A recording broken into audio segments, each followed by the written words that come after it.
a massive fixture for the club this weekend. First ever semi-final since being in the Premiership. A lot of expectation, but a lot of excitement, I'd imagine. Yeah, I think, well, it's like anything, isn't it? I think, and we've said already this week, there's a lot of reasons we can say that we should be motivated. As you say, you know, first semi-final, possibility of a final at Sandy Park.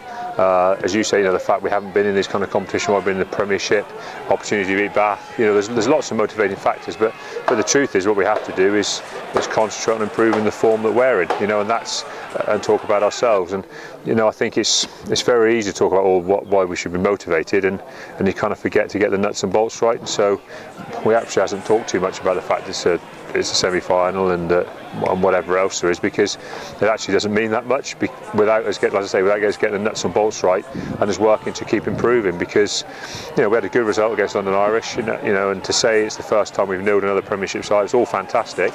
But we still made mistakes during the game that we want to be better at. And I think, if anything, the last 6 to 8 weeks has really put a bit of steel in us about where we want to go as a team. It's actually, I think it's made everyone stop and appreciate that there's still a fair bit of hard work for us to do. That we're a very good and competitive side, but we're going to get the hard work done. And you know, part of that is how we trained this week.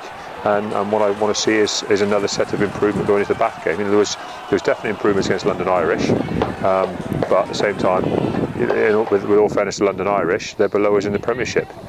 What we have to do is start performing against teams higher than us in the Premiership, or teams that perceive to be top 4 sides, and get a few more bits and pieces right in those games. And that's what we're striving to do at the minute. That's our big goal at the moment, is to knock things on when we're under a little bit more pressure.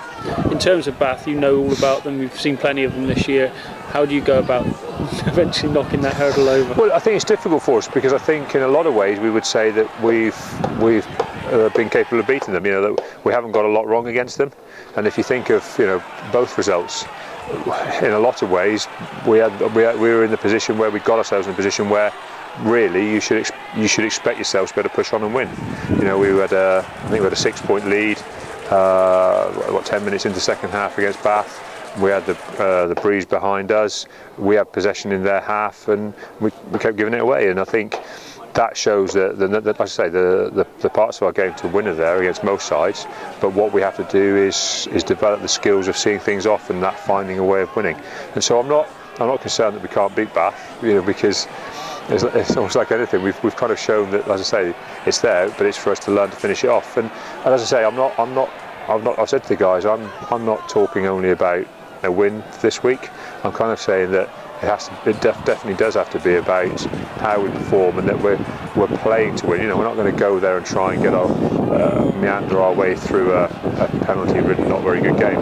You know, it's a semi-final. We don't come a long way off, and let's make sure we get out there and get after the win. And the result will try and take care of itself, and it definitely will. And I think that's been our focus this week. It's not about can it's the first time we can beat Bath. It's about can we keep improving as a side, and that's, like I said, those have been our bywords for a few weeks now. The LV Cup in a lot of times has been a thing for young players to show what they're working on. I'd imagine this weekend it might be Phil Till Chiefs this week. Yeah, I mean we're going to go at it pretty hard, because the competition deserves that, you know. And if you actually look over past years of the teams that have won the LV Cup, you know, they're good sides. They're sides that, whether it's part of their progress or whether it's a mark of their standing, you know, they are very good sides. It tends to be top 4 sides in the Premiership, or top sides from the sides who were very high in the Welsh region. Ospreys won it not too long ago when they were going very well. But the English sides have been top sides. You know, it's not been a bottom of the table type of cup competition, and I think that gives us some credence for us to go at it very hard. Like I say, for a few reasons, but mainly because I think we're desperate to show that we're learning all the time, and we want to be better than an 8th place Premiership club. The other good news this week, Sam Hill signing on, and you said about it's key that keeping the academy, and it's been a success story of how the guys have come through. Yeah, a little bit. And I think, as I said, I've said in the paper, you know, it's one of those ones where, you know, Sam comes in and signs his contract, and we shake hands, and it feels really good. You know, he's a local guy from Crediton, he's been in the Ivory part of our academy. He's come through, he's played England under-20s, broken into the Premiership side, and played Heineken Cup rugby at Exeter Chiefs. You know, it's fantastic, isn't it? There's nothing about it that's not great for both Sam and for the club. And the fact this season that he's shown the form that's got him selected to play for England Saxons is again another feather in his cap and how hard he's worked, and it's a nice recognition for where we're going as a club. So I think it's one of those signings that you're really pleased about. And you know, to think what Sam's 20, he's not even 21, I think, till we get back into pre-season training this year.